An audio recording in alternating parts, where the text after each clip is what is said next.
Le ressentiment est un fardeau lourd que beaucoup portent sans se rendre compte à quel point cela affecte leur vie spirituelle et émotionnelle. Lorsque vous gardez des rancunes, vous ne vous empoisonnez pas seulement, mais vous vous éloignez également de l'amour et de la guérison que Dieu offre. David Yonggi Cho, dans ses enseignements, parle de l'importance de libérer le pardon et de la manière dont cela est essentiel pour votre propre délivrance. Il nous rappelle que le manque de pardon est comme un poison que vous ingérez en espérant que l'autre souffre. Cependant, la seule victime de ce poison, c'est vous-même. Dans Éphésiens 4, 31-32, la Bible nous exhorte à nous dépouiller de toute amertume, colère et cri, et à être plutôt bons et compatissants les uns envers les autres, en nous pardonnant comme Dieu nous a pardonné en Christ. Le mot-clé ici est « pardon ». Lorsque vous refusez de pardonner, vous vous enfermez dans un cycle de douleur et d'amertume. Le pardon, en revanche, est un choix qui apporte la liberté. C'est un acte d'obéissance à Dieu et une déclaration que vous lui faites confiance pour faire face à l'injustice et à la douleur que vous avez subie. Lorsque David Yonggi Cho parle de guérison, il ne fait pas référence seulement à la guérison physique, mais également à la guérison émotionnelle et spirituelle. La difficulté à pardonner peut être un signe de blessure non guérie en vous. Parfois, ces blessures se manifestent sous forme de ressentiment, de colère ou même de dépression. La guérison commence lorsque vous vous disposez à remettre ces sentiments à Dieu et à lui permettre d'agir dans votre vie. Le processus peut être douloureux, mais il est essentiel pour votre délivrance. Il est important de reconnaître que le ressentiment peut créer des barrières dans votre relation avec Dieu. Lorsque vous gardez de la rancœur, vos yeux spirituels deviennent troubles et la communication avec le Père devient difficile. Les Écritures nous enseignent, dans Matthieu 6, 14 et 15, que si nous ne pardonnons pas aux hommes leurs offenses, notre Père ne nous pardonnera non plus. Cela nous pousse à une réflexion profonde sur l'importance de libérer les autres, afin que nous puissions également être libérés. Avez-vous déjà réfléchi à la façon dont le manque de pardon peut affecter votre santé mentale et émotionnelle? Il est courant que les gens ne réalisent pas le poids qu'ils portent jusqu'à ce qu'ils se sentent accablés. Garder rancune n'est pas seulement un problème spirituel, mais aussi un problème de santé.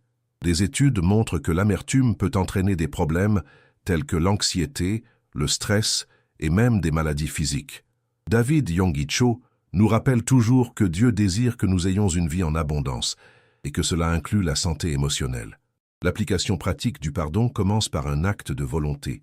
Vous pouvez ne pas avoir envie de pardonner, mais le pardon est une décision. Lorsqu'il vous arrive de décider de pardonner, vous choisissez de ne pas laisser le passé contrôler votre futur. Cela ne signifie pas que vous devez oublier la douleur que vous avez subie, mais plutôt que vous choisissez de ne pas permettre à cette douleur de définir qui vous êtes. Le pardon est un acte de liberté que vous vous accordez à vous-même et non à la personne qui vous a blessé. Parfois, vous pouvez vous sentir perdu dans ce processus. Il peut être difficile de savoir par où commencer. Un bon point de départ est d'apporter ces questions à Dieu dans la prière. Demandez-lui de vous aider à libérer le ressentiment. David Yonggi Cho souligne souvent que la prière est un outil puissant de transformation. Lorsque vous criez à Dieu pour obtenir de l'aide, il est fidèle à répondre. Il peut faire remonter à la surface la douleur que vous devez traiter et offrir la guérison que seul lui peut apporter. Gardez un journal spirituel où vous pouvez exprimer vos sentiments et vos luttes. Notez vos expériences de pardon et comment cela impacte votre vie. En faisant cela, vous pourrez observer vos progrès et voir comment Dieu agit dans votre cœur. Cette habitude peut être libératrice et vous aider à reconnaître la bonté de Dieu à chaque étape de votre parcours. Il est essentiel de comprendre que le pardon n'est pas un signe de faiblesse, mais plutôt de courage. Libérer quelqu'un qui vous a blessé est un acte de force et de foi. Vous démontrez que vous faites confiance à Dieu pour gérer la situation. Cela peut inclure la prière pour cette personne, en souhaitant qu'elle puisse également connaître la grâce de Dieu. En faisant cela, vous vous libérez non seulement, mais vous participez également au plan divin de restauration. Demandez à Dieu de vous aider à voir les personnes qui vous ont blessé avec des yeux de compassion. Souvent, ces personnes luttent elles aussi avec leurs propres douleurs et blessures. Lorsque vous parvenez à voir au-delà de l'offense et à reconnaître leur humanité, le pardon devient plus accessible. David Yonggi Cho nous enseigne que la compassion est la clé qui ouvre la porte du pardon. Enfin, rappelez-vous que le pardon est un processus. Il peut ne pas se produire tout d'un coup, et c'est tout à fait normal. Dieu est patient et plein d'amour, et il comprend votre cœur. Continuez à chercher sa présence et à demander son aide. Au fil du temps, vous trouverez la véritable liberté en vous libérant du ressentiment et en permettant à la guérison de Dieu d'entrer dans votre vie. Prions ensemble. Père aimant, je viens à toi aujourd'hui en reconnaissant les blessures que j'ai gardées dans mon cœur. Je te remercie pour ta promesse de guérison et de délivrance. Aide-moi à pardonner à ceux qui m'ont blessé, tout comme tu nous as pardonné. Libère mon cœur de toute amertume et rancœur, que je puisse expérimenter la plénitude de ta paix et de ton amour dans ma vie. Au nom de Jésus, je prie. Amen. Libérez-vous de ce poids. Le chemin de la guérison passe par le pardon. Dieu est prêt à vous aider dans cette démarche, en offrant un amour qui transforme et libère. Votre vie peut être renouvelée et restaurée, et c'est ce qu'il désire pour vous. Le pardon est un thème central dans la vie chrétienne, et comprendre sa profondeur est crucial pour votre santé spirituelle et émotionnelle. Souvent, vous pouvez vous sentir prisonnier d'expériences passées, et cela peut affecter vos relations actuelles. David Yonggi Cho souligne qu'en pardonnant, vous libérez non seulement les autres, mais surtout, vous vous libérez vous-même. L'acte de pardonner est un pas significatif vers la guérison des blessures intérieures et une invitation à la transformation. Un aspect important à considérer est que le pardon ne signifie pas que vous devez minimiser la douleur ou les injustices que vous avez subies. Reconnaître la gravité de l'offense est une étape vitale. Lorsque vous ignorez ou minimisez vos émotions, vous risquez de les enterrer, ce qui peut entraîner une explosion émotionnelle à l'avenir. Par conséquent, il est essentiel de vous permettre de ressentir la douleur, mais ne laissez pas cette douleur définir qui vous êtes. En reconnaissant vos émotions, vous ouvrez la voie au processus de guérison. De plus, il est fondamental de comprendre que le pardon est un acte d'amour, tant pour vous-même que pour les autres.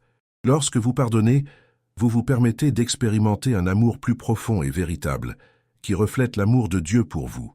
Cet amour est transformateur et peut changer la manière dont vous vous percevez, ainsi que le monde qui vous entoure. En libérant le ressentiment, vous devenez un canal d'amour et de compassion, permettant à la lumière du Christ de briller à travers vous. La pratique du pardon peut également apporter des bénéfices pratiques à votre vie.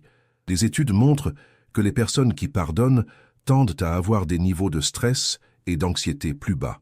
Le ressentiment et l'amertume consomment de l'énergie émotionnelle et physique, et lorsque vous décidez de pardonner, vous libérez ce fardeau. Cela améliore non seulement votre santé mentale, mais peut également avoir un impact positif sur votre santé physique. La relation entre émotion et santé est bien documentée, et le pardon peut être une clé pour un bien-être durable. Parfois, vous pouvez vous sentir incapable de pardonner pensant que ce que vous avez enduré était si douloureux qu'il n'y a pas moyen d'aller de l'avant. À ce moment-là, il est important d'apporter cette difficulté à Dieu dans la prière. Demandez-lui de la force et de la sagesse. David Yonggi Cho nous rappelle toujours que la prière est un outil puissant et que Dieu est toujours prêt à aider ceux qui cherchent sa direction. Vous n'avez pas besoin de faire cela seul. Dieu est à vos côtés et prêt à vous soutenir.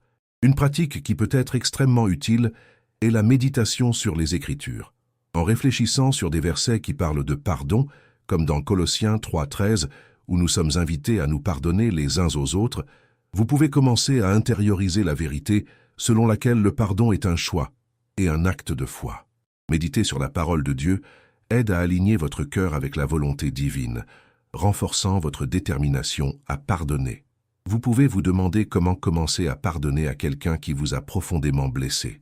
Un bon premier pas est de faire une liste des personnes qui vous ont fait du mal au cours de votre vie. Notez comment chacune d'elles vous a affecté. Cet exercice d'écriture peut aider à extérioriser vos émotions et en même temps apporter de la clarté sur ce que vous ressentez. Ensuite, commencez à prier pour chacune de ces personnes. Demandez à Dieu de les aider et pour que vous puissiez vous libérer de la douleur qu'elles ont causée dans votre vie. Au fur et à mesure que vous progressez dans ce processus, il peut être utile de visualiser la personne qui vous a blessé. Imaginez-vous en train de remettre à Dieu cette douleur, cette rancœur. Visualisez-vous en train de vous libérer de ce fardeau dans un acte symbolique. Cela peut se faire par le biais d'une prière spécifique où vous déclarez votre intention de pardonner. David Yonggi Cho enseigne que la déclaration de foi est puissante. Lorsque vous exprimez vos intentions, vous activez l'autorité que Dieu vous a donnée. Rappelez-vous que le pardon est un processus continu. Vous pouvez réaliser qu'après avoir pardonné une fois, de nouvelles émotions peuvent surgir et cela est normal. Certaines blessures peuvent avoir besoin de plus de temps pour cicatriser. Donc, soyez attentifs à vos émotions et continuez à les apporter à Dieu. La guérison est souvent un chemin graduel et vous devez être doux avec vous-même tout au long de ce processus. Le soutien de la communauté est également vital dans ce parcours. Dialoguer avec des amis ou des leaders spirituels au sujet de vos luttes peut offrir un nouveau niveau de clarté et de soutien. Souvent, simplement partager votre expérience peut apporter du réconfort et de l'encouragement. N'hésitez pas à demander de l'aide lorsque cela est nécessaire. David Yonggi Cho a toujours souligné l'importance de la communion avec d'autres croyants, car ensemble, vous pouvez vous renforcer mutuellement dans la foi. À mesure que vous progressez dans votre cheminement de pardon, soyez prêts à voir des changements dans votre vie. Le pardon n'apporte pas seulement une libération, mais ouvre également des portes à de nouvelles relations et expériences. En devenant plus léger, plus ouvert et plus disposé à aimer, vous commencerez à remarquer les bénédictions de Dieu se manifestant dans votre vie de manières inattendues. Enfin, gardez toujours à l'esprit que le pardon est un reflet du caractère de Dieu. Lorsque vous pardonnez, vous imitez la grâce que vous avez reçue. Cette grâce n'est pas seulement un concept, mais une réalité qui se manifeste dans votre vie lorsque vous décidez de libérer les autres. David Yonggi Cho nous rappelle que Dieu est un Dieu de seconde chance et qu'en pardonnant, vous vous ouvrez également à la nouvelle opportunité de vivre une vie pleine et abondante. Prions à nouveau. Seigneur, je viens à toi avec un cœur ouvert et disposé.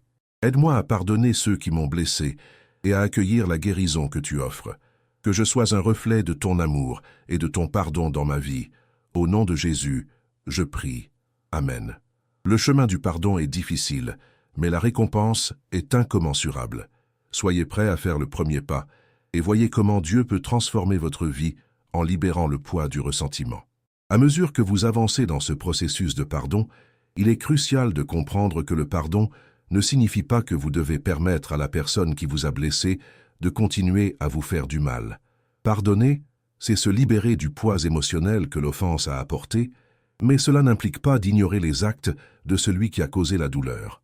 Il est sain d'établir des limites, et dans certains cas, il peut être nécessaire de s'éloigner des personnes qui ne respectent pas ces limites. Pardonner est un acte d'amour, tant pour vous que pour l'autre, mais cela ne signifie pas que vous devez accepter des comportements nuisibles. Lorsque vous décidez de pardonner, vous faites un choix conscient de ne pas laisser la douleur contrôler votre vie. Ce choix peut être difficile, surtout si la douleur est profonde. Cependant, rappelez-vous que chaque pas vers le pardon est un pas vers votre liberté émotionnelle. David Yonggi Cho a toujours souligné que la véritable liberté commence dans le cœur. Ainsi, en pardonnant, vous ne libérez pas seulement les autres, mais vous vous libérez essentiellement vous-même. Un aspect fondamental à garder à l'esprit est que le pardon est un processus continu. Vous pourriez découvrir que, même après avoir pardonné, des sentiments de douleur peuvent refaire surface. C'est normal et fait partie du parcours de guérison. Lorsque cela se produit, ne vous découragez pas. Au contraire, considérez cela comme une opportunité de vous plonger encore plus dans votre relation avec Dieu. Apportez à nouveau ces sentiments à lui dans la prière, en cherchant son aide pour continuer à libérer le pardon. Cette pratique de remise continue est vitale pour garder votre cœur léger et exempt d'amertume. De plus, la pratique du pardon peut être facilitée par des actions concrètes. Une suggestion serait d'écrire une lettre à la personne qui vous a blessé, exprimant vos sentiments et votre décision de lui pardonner. Vous n'êtes pas obligé d'envoyer la lettre, mais l'acte d'écrire peut être une manière puissante d'extérioriser votre douleur et votre désir de vous libérer. En faisant cela, vous reconnaissez la douleur que vous avez ressentie et en même temps, vous faites un pas vers la guérison. Un autre point à considérer est l'importance de s'entourer d'un environnement sain. La communauté chrétienne peut être un grand soutien durant votre parcours de pardon. Partager vos expériences avec des amis ou des leaders spirituels peut apporter des perspectives précieuses et de l'encouragement. Vous n'avez pas à faire face à cette bataille seul. David Yonggi Cho a toujours souligné que la communion avec d'autres croyants renforce notre foi et nous aide à persévérer en périodes difficiles. Lorsque vous vous ouvrez aux autres, vous créez un espace où la guérison peut se produire collectivement. La prière en commun peut également être un outil puissant. Lorsque vous vous unissez à d'autres dans la prière, vous créez un environnement propice à l'action de Dieu. non seulement dans votre cœur, mais aussi dans le cœur de celui qui vous a blessé. L'intercession peut apporter des changements significatifs, et l'unité dans la prière peut être un facteur de transformation. Ne sous-estimez pas le pouvoir de la prière en groupe et comment cela peut accélérer le processus de pardon. Si vous vous sentez encore enlisé dans le ressentiment, il peut être utile de chercher de l'aide professionnelle. Parler à un conseiller ou à un thérapeute peut offrir de nouvelles perspectives et des stratégies pour faire face à des émotions difficiles. Parfois, l'aide d'un professionnel peut être le coup de pouce dont vous avez besoin pour avancer. N'oubliez pas que chercher de l'aide n'est pas un signe de faiblesse, mais de courage et de sagesse. À mesure que vous commencez à libérer le pardon, essayez d'être attentif aux changements qui commencent à se produire dans votre vie. Vous pourriez vous sentir plus léger, plus disposé à aimer et à vous relier aux autres. En vous détachant des blessures, vous créez de l'espace pour de nouvelles expériences et des relations saines. Cela peut ouvrir des portes pour un nouveau départ, non seulement dans votre vie émotionnelle, mais dans tous les aspects de votre vie. Rappelez-vous également que la guérison résulte d'un cycle de bénédiction. En pardonnant, vous devenez un exemple d'amour et de compassion pour les autres autour de vous. Votre disposition à pardonner peut inspirer ceux qui vous observent à faire de même. Cela peut créer un effet domino, favorisant un environnement de pardon et d'amour dans vos relations. En voyant votre transformation, d'autres personnes peuvent se sentir encouragées à rechercher la guérison dans leur propre vie. Réfléchissez à la manière dont vous pouvez être un agent de changement dans votre communauté. Parfois, le pardon que vous offrez peut avoir un impact plus grand que vous ne l'imaginez. Lorsque vous libérez le ressentiment, vous ne vous libérez pas seulement vous-même, mais vous créez également un espace où les autres peuvent voir l'amour de Dieu à l'œuvre. C'est ce à quoi David Yonggi Cho faisait référence en parlant du pouvoir transformateur du pardon. Enfin, gardez toujours l'espoir vivant dans votre cœur. Le pardon est un processus, mais c'est aussi un chemin de croissance et de transformation. Dieu souhaite que vous expérimentiez la plénitude de la vie qu'il a pour vous. En laissant le ressentiment derrière vous, vous vous ouvrez à un avenir de paix, d'amour et d'épanouissement. Peu importe à quel point l'offense a été douloureuse, la décision de pardonner peut mener à une renaissance spirituelle et émotionnelle. Rappelez-vous que vous n'êtes pas seul dans ce voyage. Dieu est à vos côtés, prêt à vous guider et à vous soutenir à chaque étape du chemin. À chaque prière, à chaque acte de pardon, vous vous rapprochez davantage de la liberté qu'il a promise. Laissez cette vérité résonner dans votre cœur et permettez à l'amour de Dieu de transformer votre vie. Le chemin du pardon est un exercice continu qui exige détermination et engagement. Lorsque vous décidez de pardonner, vous ne vous occupez pas seulement de la douleur du passé, mais vous construisez également un avenir plus sain. Un aspect fondamental de ce processus est la volonté d'affronter vos émotions de manière honnête. Souvent, les gens évitent de regarder la douleur qu'ils ressentent, croyant que cela peut atténuer la souffrance. Cependant, ignorer les émotions ne fait que prolonger la douleur. Lorsque vous affrontez vos émotions, vous faites un pas important vers la guérison. Permettez-vous de ressentir la douleur, mais ne laissez pas celle-ci vous définir. En faisant cela, vous devenez également plus conscient de vos réactions et de vos comportements.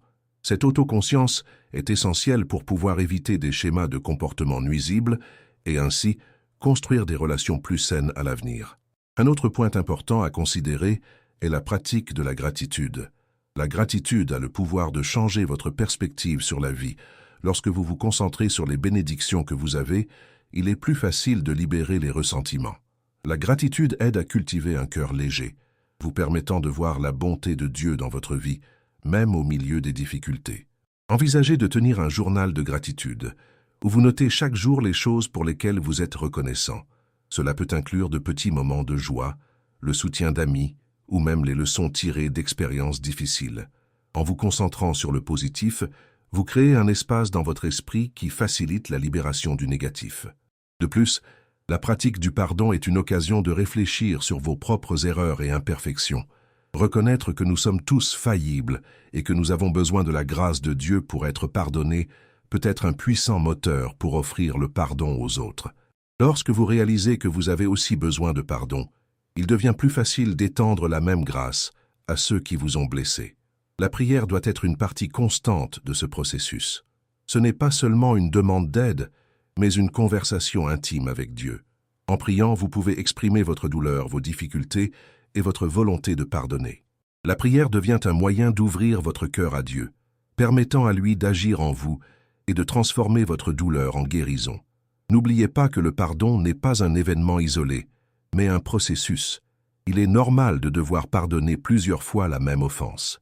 Cela ne signifie pas que vous n'avez pas vraiment pardonné la première fois, mais que la douleur peut ressurgir et que vous devez continuer à la remettre à Dieu. La répétition de l'acte de pardonner est une démonstration de votre engagement envers votre propre guérison. La pratique du pardon peut également être renforcée dans un environnement communautaire. S'engager dans des groupes de soutien ou dans de petites réunions de prière peut apporter la force et l'encouragement nécessaires. Partager vos expériences et écouter les histoires des autres peut être un puissant rappel que vous n'êtes pas seul dans votre lutte. Le soutien mutuel crée un environnement où chacun peut grandir et guérir ensemble. Le pardon, en plus d'être un acte de libération personnelle, a le potentiel d'impacter positivement les relations qui vous entourent. Lorsque vous pardonnez, vous ne faites pas que guérir vous-même, vous influencez aussi ceux qui vous entourent. Vos actions peuvent inspirer d'autres à chercher le pardon dans leur vie, créant un cycle d'amour et de compassion. Considérez aussi l'importance d'établir des limites après avoir pardonné. Pardonner ne signifie pas que vous devez rester dans une situation nuisible. Établir des limites saines est essentiel pour protéger votre bien-être émotionnel. Vous pouvez pardonner à quelqu'un et décider de ne pas le garder dans votre vie, en particulier si la relation est toxique. La décision de pardonner vous appartient, mais il est également important de reconnaître que vous avez le droit de vous protéger. Soyez attentifs aux relations qui vous causent de la douleur et cherchez à vous entourer de personnes qui favorisent votre croissance et votre bien-être. En agissant ainsi, vous créez un espace sûr pour la guérison et de nouveaux départs. À mesure que vous poursuivez votre parcours de pardon, célébrez vos progrès, peu importe leur taille. Chaque pas vers la libération est significatif et doit être reconnu. Ne sous-estimez pas le pouvoir d'un simple progrès dans votre capacité à pardonner. Chaque acte de pardon te rapproche un peu plus de la paix que tu cherches. Enfin, garde toujours à l'esprit que le pardon est un reflet de l'amour de Dieu. Lorsque tu pardonnes, tu imites la grâce que tu as reçue et tu permets à cette grâce de couler à travers toi. Le pardon est un témoignage de ta croissance spirituelle et un témoignage de l'amour transformateur que Dieu nous offre à tous. À chaque acte de pardon, tu te rapproches un peu plus de la vie abondante que Dieu désire pour toi. Peu importe l'ampleur de l'offense, le pardon est toujours un choix qui apporte liberté et guérison. Continue à chercher Dieu à chaque étape de ce parcours et permets-lui de guider ton cœur. Avec le temps et la pratique, tu découvriras que le pardon n'est pas seulement un acte d'obéissance, mais une porte ouverte vers un avenir plein d'espoir et de renouveau. Avant de partir, fais 2 choses maintenant. Respire profondément et garde en mémoire ce qui a touché ton cœur aujourd'hui. Et si cela a du sens, partage cette histoire avec quelqu'un qui a aussi besoin de l'entendre.